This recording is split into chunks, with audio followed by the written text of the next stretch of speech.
رمضان مبارك عليكم جميعا. طبعا سفرة رمضان ما تحلاش من غير الملوخية المصري اللي ريحتها بتفتح النفس على الأكل، وتمشي مع أي حاجة، محاشي طبعا، مع المكرونة البشاميل ما تقولش لأ، مع المشويات كمان وماله. هي طبق كده مناسب جنب أي أكل، وخصوصا في العزومات. هنعملها النهاردة بكل تركاتها وأسرارها اللي هتخليها تنجح معاكم من أول مرة، وتطلع بالقوام المظبوط والطعم الرهيب اللي هيفاجئكم. ووعد مني مش هتعملوها غير بالطريقة دي بعد كده. قبل ما نبدأ نحضر الملوخية لازم نهتم بالشوربة الأول، لأن هي الأساس اللي هتطلع لي ملوخية بأروع طعم.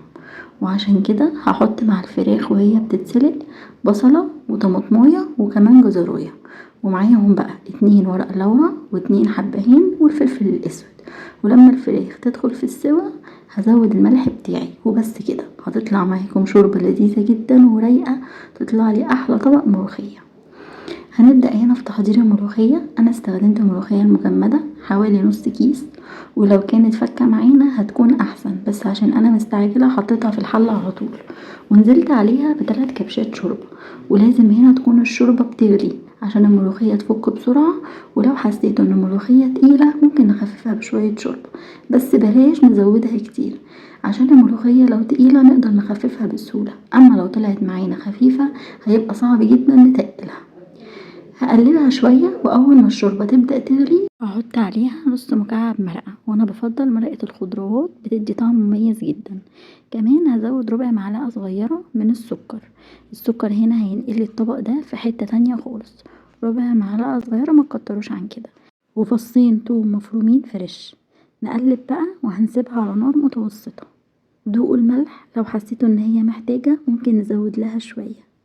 كمان لو بتحبوا الملوخية ناعمة ممكن نضربها بالهاند بلندر او شوية في الكبة. انا هنا حسيت ان هي مظبوطة جدا فمحتاجتش ان انا اضربها. دلوقتي جه وقت الطشة اللي ريحتها بتقلب الدنيا من جمالها. في طاسة على النار حطيت معلقة سمنة كبيرة تسخن شوية، وانزل بمعلقة توم مفرومة وتكون مليانة كده. ولو هتعملوا الكيس كله يبقى معلقتين مليانين.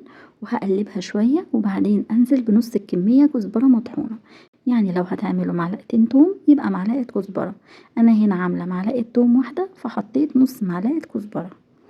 اقلبهم كويس قوي، واول ما توصل للون الذهبي الجميل ده هنزل عليها بكبشتين من الملوخية، وهدي النار بقى واقلبها معاهم شوية كده، وبعدين انزلها على باقي الملوخية. بلاش ننزل الطشة على طول في حلة الملوخية عشان هتفصل مننا. الطريقة دي بتضمن لي ان الملوخية ما تسقطش وتحافظ على قوامها، ويدوب الملوخية تاخد غلوة واخد عليها. التركة التانية بقى هنا اننا ما نغطيش الملوخية خالص عشان ما تفصلش برضو مننا. ويلا نغرف بقى الجمال ده. شايفين قوامها جميل ازاي؟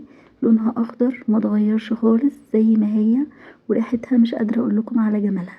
اما الطعم بقى فهسيبكم تتفاجئوا من جمالها الرهيب وتقولولي تجربتكم. اتمنى الوصفة تكون عجبتكم، وقبل ما تمشوا ما تنسوش لايك وشير لحبايبكم. لو لسه مشتركتوش في القناة انزلوا جري اعملوا اشتراك في القناة وفعلوا الجرس عشان يوصلكم كل جديد. ودمتم بألف خير.